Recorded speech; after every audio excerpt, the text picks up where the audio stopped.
Hey y'all, let's talk about croissants. I need to clear the freezer, and these have been in there a long time, so I figured let's fix them. The directions say to leave them out overnight, but the Facebook group told me if you leave them in the oven with the light on, they get super floofy. And what's that you're asking? What if you air fry them? Let's find out. Ooh, that looks tasty. 325 at degrees for 7 minutes. Yeah, just look how puffy.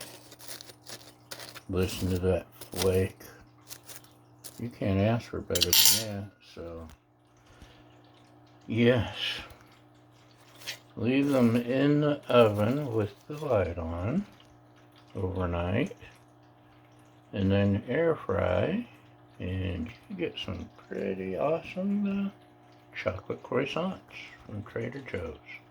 That's it. Thanks for watching, and we'll see you next time. Bye.